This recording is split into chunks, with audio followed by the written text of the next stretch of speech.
नमस्कार दोस्तों, इस वीडियो में मैं आपको कक्षा 10वीं के गणित विज्ञान और सामाजिक विज्ञान विषय के क्वेश्चन पेपर पैटर्न के बारे में बताऊंगा। यहाँ हम देखते हैं प्रश्नों के प्रकार और उस प्रश्नों की संख्या और कुल अंक क्या क्या हैं। एक अंक के प्रश्न जो है एक अंक के प्रश्न 3 भाग में बटे हुए रहेंगे। टोटल 15 प्रश्न रहेंगे एक अंक के, जिसकी गिनती 1 होगी, है ना। और यहाँ कुल अंक इसमें हो गए 15। फिर देखते हैं 2 अंक के प्रश्न।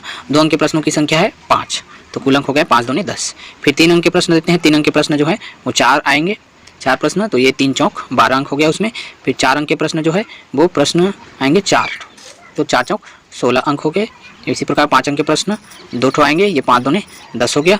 और 6 अंक के कुल 2 प्रश्न होंगे, तो ये हो गया 12 अंक। तो कुल योग आपका हो गया 1 + 17 = 18 प्रश्न। कुल योग हो गया 1 + 17 = 18 प्रश्न हो गया, और कुल अंक हो गए आपके 75 अंक। इस प्रकार आपका क्वेश्चन पेपर का पैटर्न रहेगा। ठीक है, आगे देखते हैं। इसके प्रारूप के बारे में बताता हूँ। ये एक प्रारूप मैं अपने से बनाया हूँ, जो क्वेश्चन पेपर आपका आएगा उसमें कैसे प्रश्न आते हैं।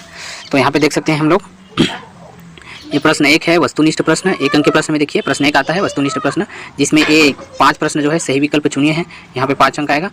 ये ब में जो है आपका रिक्त स्थान भरिए आएगा, या फिर उचित संबंध जोड़िए आएगा, या फिर सत्य असत्य बताइए, ऐसा करके इन तीनों में से कोई एक आएगा, है ना। ये 5 प्रश्न यहाँ पे 5 अंक हो गए, है ना। और इसी प्रकार स में आएगा आपका उचित संबंध जोड़िए या फिर सत्य सत्य बताइए, 5 ठो प्रश्न आएगा, इसमें भी आपका 5 अंक हो गया। 2 अंक के प्रश्न है, प्रश्न 2 से लेकर प्रश्न 6 तक। यहाँ पर कितने प्रश्न हो गए? टोटल 5 प्रश्न हो गए। 5 दूने ये हो गया आपका 10 अंक, है ना। 5 दूने 10 अंक हो गया। इसी प्रकार ये 3 अंक के प्रश्न देख सकते हैं। 3 अंक के प्रश्न 7 से लेकर प्रश्न 10 तक आएगा। ये 3 चौके 12 अंक, टोटल 4 प्रश्न है, इसलिए ये हो गया 12 अंक। इस प्रकार आगे देखते हैं। 4 अंक के प्रश्नों में 11 से 14 तक प्रश्न आते हैं, और 4 अंक के प्रश्नों में विकल्प रहता है अथवा करके, मतलब एक प्रश्न दिया है उसके अथवा में एक और प्रश्न देगा, है ना।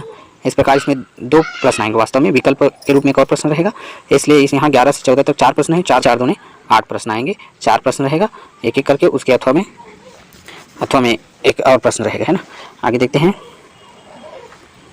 प्रश्न 5 में प्रश्न 15 और 17 2 प्रश्न है। यहाँ पर 5 दूने 10 अंक हो जाएंगे। इसमें भी क्या है, आंतरिक विकल्प रहेगा। प्रश्न 15 में एक प्रश्न होगा, उसके अथवा में एक प्रश्न, और प्रश्न 16 में भी एक प्रश्न, उसके अथवा में एक प्रश्न होगा। इसी प्रकार देखते हैं 6 अंक के प्रश्नों में प्रश्न 17 और प्रश्न 18 6 अंक के प्रश्न होंगे, उसमें भी एक प्रश्न होगा, उसके अथवा में एक और प्रश्न होगा, और 17 और 18 में भी एक प्रश्न होगा, उसके अथवा में एक और प्रश्न होगा। इस प्रकार आपका ये प्रश्न पत्र का हो गया प्रारूप। इसे ध्यान में रखिए। वीडियो पसंद आए तो लाइक शेयर सब्सक्राइब करें। धन्यवाद।